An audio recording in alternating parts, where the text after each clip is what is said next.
changes lives. Mr. President and Vice-Chancellor, on the recommendation of the Senate and the Council, I present Richard Crispin Armitage that you may confer on him the honorary degrees of Doctor of Letters.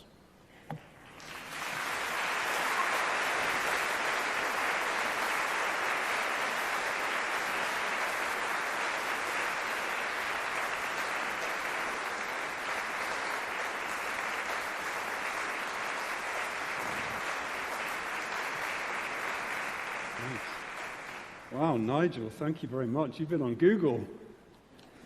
I'd forgotten I'd done all that. President, Vice-Chancellor, Fellows, graduands of 2021 and 22, friends and family, thank you so much for this honor. It really is a gift. I would like to acknowledge everybody here today and the 7,000 graduates this week who are receiving an actual degree and who have worked very, very hard through extremely difficult circumstances in the past 2 years to get to this point. Congratulations, you did it.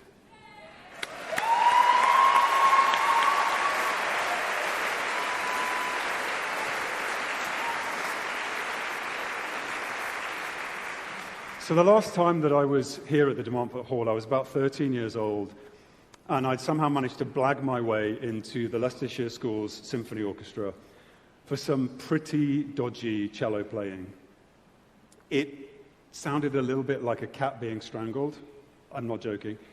And we had a huge concert in this room, full house, massive orchestra, and I am absolutely bricking it.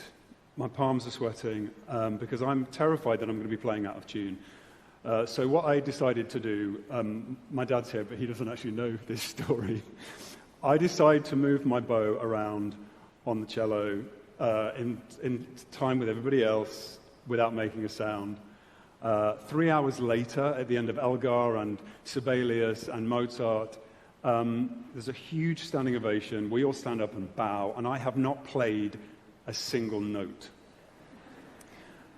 And in that moment, I had this dawning realization that maybe I could have a career as an actor. So I did. But I have the city of Leicester to thank for that opportunity because, as you heard, I received a scholarship to go to the London Academy of Music and Dramatic Art. And without that investment, I wouldn't have been able to go. Which brings me on to you guys, you beautiful people. Today, you're here because of considerable investment from your friends and family, investment of your own time, the support you have clearly for each other, for your professors, your teachers, and your mentors. All of us will be watching and waiting to see what are you going to do next from this day forward.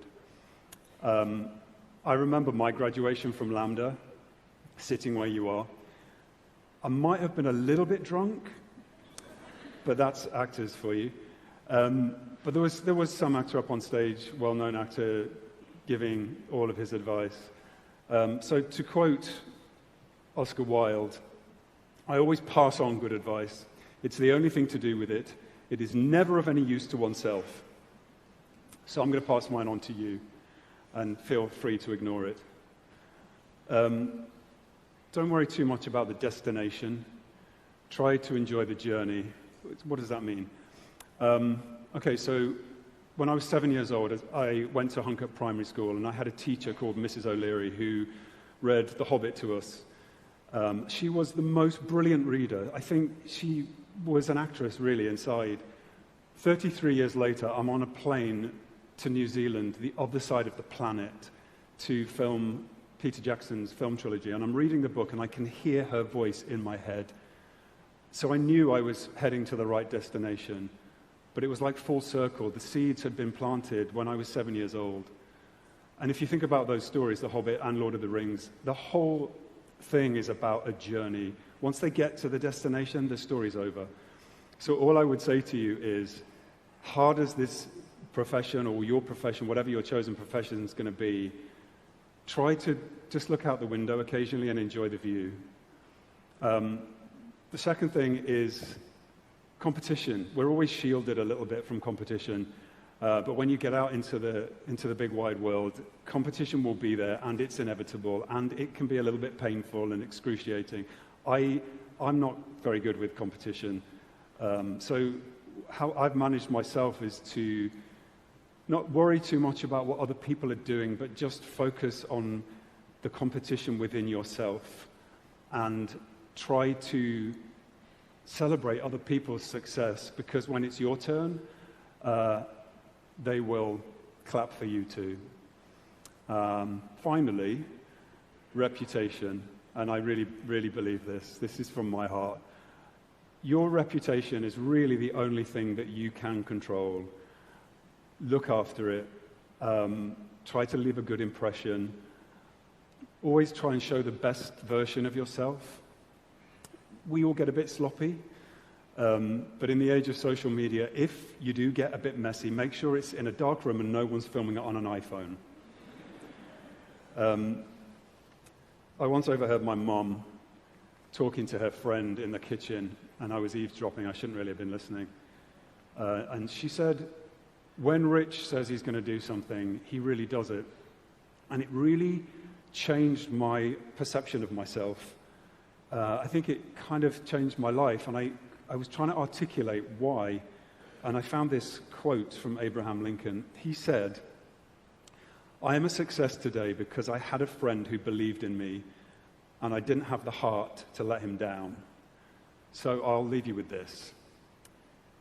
Listen to those people who believe in you. I believe in you. So good luck, Godspeed, and go change the world. Thank you.